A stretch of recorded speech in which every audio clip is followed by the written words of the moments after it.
ታሪኩም የሚጀምረው ዩሱ የተባለን ተማሪ እያስመለከተን ነው። ዩሱ በትምህርቱ ጥሩ ውጤት የሚያመጣና በተማሪዎችም የሚወደድ ልጅ ነው።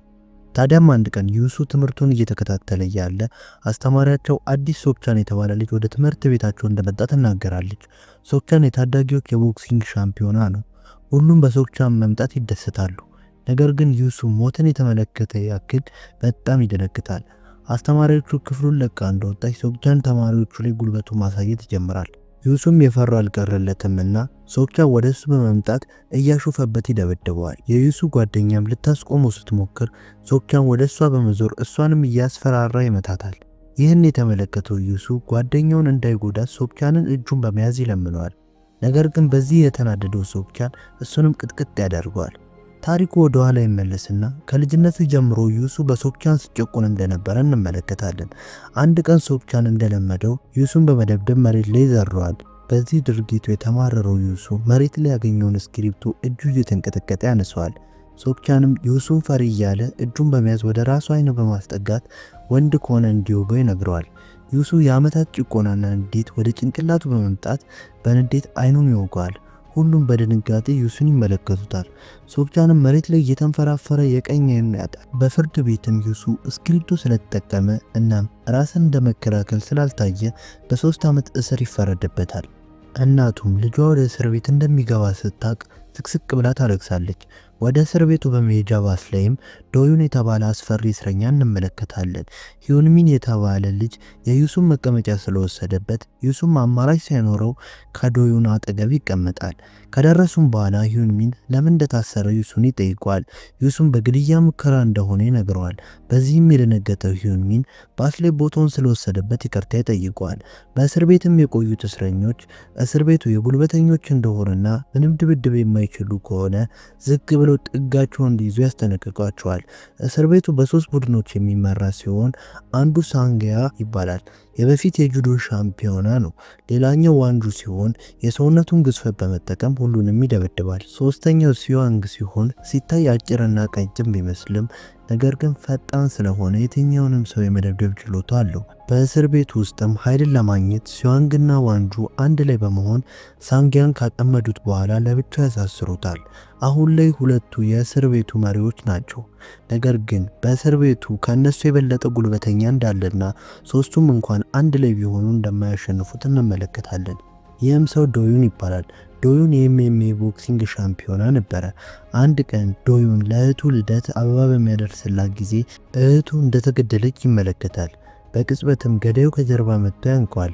ነገር ግን ዶዩን የዋዛ ሰው አልነበረምና ራሱን ካስለቀቀ በኋላ ገዳዩን ቅጥቅጥ ያደርገዋል። የእናቱንም አስክሬን መሬት ላይ ሲመለከት ንዴቱ ይጨምርና የመጡትን ገዳዮች ቅጥቅጥ ያደርጋቸዋል። በስተመጨረሻም ሶስቱንም ሰዎች ይገላቸዋል። በዚህም ምክንያት ነበረ ወደ እስር ቤት የገባው። ዩሱም ይህንን ሲመለከት እንዴት በእስር ቤቱ ሳይጎዳ እስሩን ጨርሶ መውጣት እንደሚችል ማንሰላሰል ይጀምራል። አንድ ቀን ዋንጁና ቡድኖቹ ዩሱን ጥጋት ይዘው ሊደበድቡ ሲሉ ዩሱ ዶዩንን ይመለከታል። እንደምንም ራሱን ካስለቀቀ በኋላ ወደ ዶዩን በመሮጥ እርዳታ ይጠይቀዋል። ዋንጁ ዶዩንን ቢፈራውም በመሃላቸው እንዳይገባ ያስጠነቅቀዋል። ዶዩን እያቅማማ ዩሱን ለመርዳት ይወስናል። ይህ ያልተዋጠለት ዋንጁን ዶዩንን ለማጥቃት ወደፊት ይሮጣል። ዶዩንም ሁሉንም የሰነዘራቸውን ቡጢዎች ተከላክሎ በአንድ ቡጢ ዋንጁን ይዘረረዋል። ከዛን ቀን ጀምሮ ዩሱ በተቻለው አቅም ከችግሮች ለመራቅ ይሞክራል። አንድ ቀንም የቀኝ አይኑ የጠፋበት ሶክቻን እሱን ለመጎብኘት ወደ እስር ቤት ይመጣል። በዩሱ ምክንያት የቦክሲንግ ህልሙ እንደተበላሸበት በመናገር ከእስር ቤት ሲወጣ ጠብቆ እንደሚገለው ይናገራል። በዚህም የፈራው ዩሱ እያለቀሰ ቢለምነውም ይቅር እንደማይለው ከተናገረ በኋላ ሶክቻን እስር ቤቱን ለቆ ይሄዳል። ከዛ ቀን ጀምሮ ዩሱ ህይወቱን በፍርሃት መኖሩን እያያዘዋል። በቀን ዋንጁ ሲያስጨንቀው፣ በማታ ደግሞ ሶክቻን በእስር ቤት ሲወጣ እንዴት እንደሚገድለው እያሰበ እንቅልፉን አጥቶ ያድራል። አንድ ቀን ዩሱ ዶዩን ለብቻው ሲሮጥ ሲመለከተው ወተት ይዞ በመሄድ እንዲያሰለጥነው ይለምነዋል። በመጀመሪያ ዶዩን ከሱ እንዲርቅ ያስጠነቅቀዋል። ዩሱ ግን እጅ ለመስጠት ፈቃደኛ አልነበረም። ቀን በቀንም ወደሱ ወተቱን ይዞ በመመላለስ ልመናውን ይቀጥላል። እንደሱ ጠንካራ መሆን እንደሚፈልግና ራሱን ብቻ ለመከላከል እንደሚጠቀምበት ይገልጻል። ሁልጊዜ ላለመደብደብ እንደሚሮጥና አሁን ላይ ግን መሮጥ ስለሰለቸው እንዲያሰለጥነው ይማጸነዋል። በዚህ ያዘነው ዶዩን ሊያሰለጥነው ይስማማል። ነገር ግን ያ የሚሆነው 100 ዙር ከሮጠ ብቻ እንደሆነ ይነግረዋል። ዩሱም ካለምንም ማቅማማት መሮጥ ይጀምራል። ትንሽ ከሮጠም በኋላ ትንፋሹ መቆራረጥና ድካም ይጫነዋል። እግሮቹም ይዝላሉ። ግን ዩሱ አላቆመም ነበር። ያ ሁሉ ዓመታት ደካማ በመሆኑ የተጨቆነባቸው ጊዜያት ወደ አእምሮ ሲመላለሱ እሱን እንደ ጉልበት በመጠቀም ከወደቀበት ተነስቶ ይሮጣል። በስተመጨረሻም 85ኛው ዙር ላይ ሲደርስ ራሱን ስቶ ይወድቃል። ፈተናውን ቢወድቅም ግን ባይበገሪነቱ የተገረመው ዶዩን ሊያሰለጥነው ይስማማል። ዶዩን ከእስር ቤቱ ተቆጣጣሪ ጋር በነበረው ጥሩ ግንኙነት ዩሱ ወደ ዶዩን ክፍል ይዘዋወራል። ዶዩን ጥንካሬውን ለመፈተን ፑሻፕ እንዲሰራ ያዘዋል።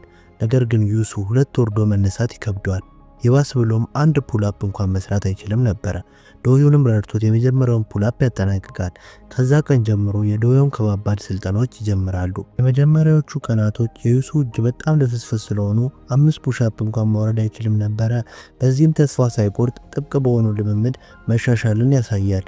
ጥንካሬ ለመገንባትም ምግብን ጨምሮ ይመገባል። ከቀን ወደ ቀን ቡጢው መጠንከርና የሰውነቱ ቅርጽ መያዝ ይጀምራል። ጊዜው ሲደርስም ዶዩን የድብድብ ስልቶችን ለዩሱ ያሳየዋል። በተጨማሪ ቡጢ ምንም ሳይመስለው እንዴት እንደሚቀበል ያሳየዋል። ቀስ በቀስም ደካማና ፈሪ ሁሉም ይጨቁነውና ይሳለቅበት የነበረው ዩሱ ደፋርና ጠንካራ ተፋላሚ ይሆናል። ሌሎቹ እስረኞች በዩሱ ለውጥ ይደነቃሉ። ዩሱ በዚህ ሳያቆም እስር ቤት ውስጥ እያነበበ እንኳን ትሬኒንጉን ይቀጥላል። መጀመሪያ ላይ ራሱን ለመከላከል የጀመረ ቢሆንም አሁን ላይ ግን ደስ ብሎት እየሰራ እንደሆነ እንመለከታለን። አንድ ቀን ሂዩንሚን ለዩሱ ዶዩን 23 ዓመቱ ስለሆነ ከእስር ቤት ሊዘዋወር እንደሆነ ይነግረዋል። በትሬኒንግ ላይም እያሉ ዩሱ ትኩረቱን በተደጋጋሚ ሲያጣ ዶዩን በተቻለው አቅም ትሬኒንግ እንዲሰራና በተጨማሪም በቅርቡ ከእስር ቤት እንደሚዘዋወር ይገልጽለታል። ዩሱ ጓደኛው ሂዩንሚን እየተደበደበ እንደሆነ ይመለከታል። ጣልቃ በመግባትም ያስቆማቸዋል። ይህንን የተመለከቱት የጋንጉ አባላት እንደ ድሮ ፈሪ መስለውት ሊደበደቡት ይሞክራሉ። ዩሱ ግን እንደ ድሮ ፈሪና ደካማ አልነበረም። አንድ በአንድም ቀጥቅጦ ያባራቸዋል። ይህን የሰማው ዋንጁ በንዴት ዩሱን ያስጠራዋል። ለአንዴና ለመጨረሻ ጊዜ እንዲደባደቡ ዩሱን ጥያቄ ያቀርብለታል። ዩሱ የዋንጁን ሰዎች ስለደበደበ ይቅርታ እየጠየቀ መጀመሪያ ጥፋተኛ እነሱ እንደነበሩ ይናገራል። ዋንጁ ግን ለመስማት ፈቃደኛ ሳይሆን ዩሱንም በኃይለኛ ጭንቅላቱን ይመታዋል። ዩሱ ሁለተኛውን ቡጢ ዝቅ ብሎ ካሳለፈ በኋላ ሳንዝሮ ይመታዋል። በዚህ የተናደደው ዋንጁ ዩሱን ከእግሩ አንስቶ ይፈጠፍጠዋል። ዩሱ ቶሎ በመነሳት ዋንጁ ላይ ቡጢውን ማሳረፍ ይጀምራል። ነገር ግን የዩሱ ቡጢዎች አቅም ስላልነበራቸው ምንም ያክል እንኳን ቢጥር ሊጎዳው አልቻለም ነበር። በሌላ በኩል የዋንጁ ቦክሶች እንደ መዶሻ የጠነከሩ ነበሩ። ቡጢዎቹን መቋቋም ያቃተው ዩሱ መሬት ላይ ይዘረራል። ግን ዩሱ በቀላሉ እጅ ሳይሰጥ ከወደቀበት ተነስቶ ዋንጁን ቀጥቅጦ ይዘረዋል። ይህን የተመለከተው ዶዩንም ዋንጁን ሳይገለው በፊት የዩሱን እጅ በመያዝ ያስቆመዋል። በቀጣዩ ቀንም ዶዩን ለዩሱ ትልቅ ምሳ ካዘጋጀለት በኋላ የመጀመሪያ እርስ በርስ ፋይታቸውን ይጀምራሉ። ዶዩንም በድብድባቸው ላይ ዩሱ እያመነታ እንደሆነ ይመለከታል። መቼም እንዳያመነታ ከነገረው በኋላ ድብድባቸውን ይቀጥላሉ። አሁንም ግን ዩሱ በመጨረሻው ሰከንድ ላይ ያመነታል። ዶዩንም በንዴት መቼም ቢሆን እንዳያመነታ ባመነታበትም ቅጽበት እንደሚዘረር ያስጠነቅቀዋል። ዩሱም የፈራ አልቀረለትምና ዶዩን ወደ ሌላ እስር ቤት የሚዘዋወርበት ቀን ይደርሳል። ከመሄዱ በፊትም ልምምዱን እንዳያቋርጥ ከነገረው በኋላ በባስ ወደ ሌላ እስር ቤት ይዘዋወራል። ዶዩን ከሄደ በኋላ ብቸኝነቱን ለመርሳት ልምምዱን ይጠቀማል። አንድ ቀን ሶኪያን ወደ እስር ቤቱ በመምጣት የሚፈታበት ቀን እየቀረበ ስለሆነ እንዴት እንደሚደበድበው ለዩሱ ይነግረዋል። ዩሱ ምንም ፍርሃት ሳይታይበት ከበፊቱ ምንም እንዳልተቀየረ እየነገረው አሹፎበት ይሄዳል። ወደ ክፍሉ ሲመለስም ሳንግ የተባለው እስረኛ ብቻውን ከታሰረበት እንደተፈታ እንመለከታለን። ሳንጊያም ቦታውን ከፈለገ እሱ ማሸነፍ እንዳለበት ይገልጽለታል። ዩሱ ግን ምንም ፍላጎት እንደሌለው ይናገራል። በቀጣዩ ቀንም ሲዋንግ እንዲገጥመው ጥያቄ ያቀርብለታል። ዩሱ እሱን ካሸነፈውም እሱ የሚለውን ሁሉ እንደሚያደርግ ሲዋንግ ይናገራል። ዩሱ ሌሎቹን መደብደብ እንዲያቆም ይነግረዋል። በዚህም ተስማምተው ለመደባደብ ተቀጣጥረው ይለያያሉ። በቀጠሮው ቀን ዩሱ ሳይመጣ ይቀራል። ሲዋንግም ዩሱን ፈሪ እያለ ያሾፍበታል።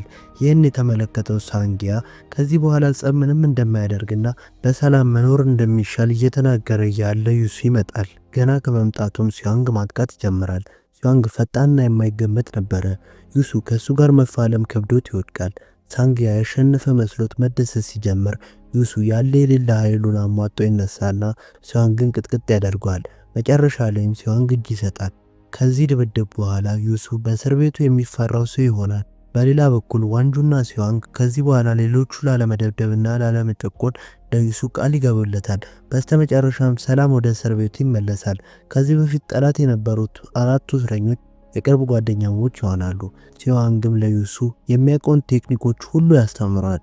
በትላልቆች እስር ቤት ዶዩን ሌሎች ሰዎችን ማሰልጠኑን ቀጥሏል።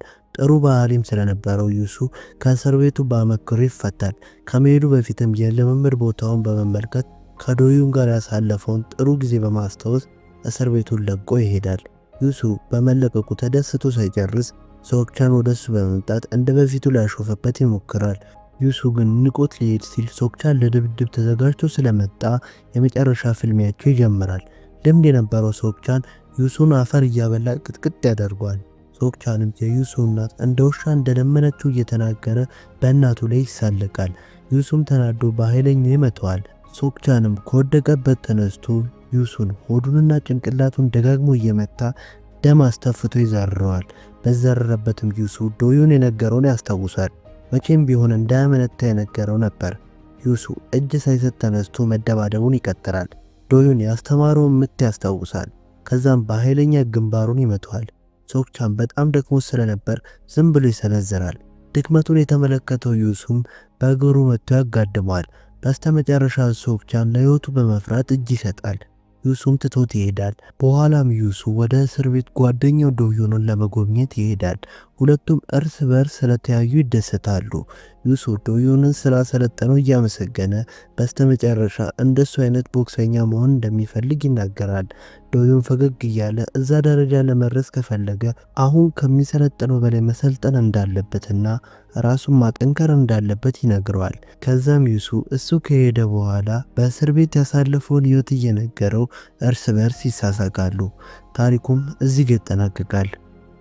ፊልሙ እንደተመቻችሁ ምንም አልጠራጠርም። ይህንን ፊልም ሰርቶ እናንተ ጋር ለማድረስ ብዙ ልፋት አለውና ይህንን ቪዲዮ ላይክ እንዲሁም ቻናሉን ሰብስክራይብ በማድረግ እኛም ማገዝ ይችላሉ።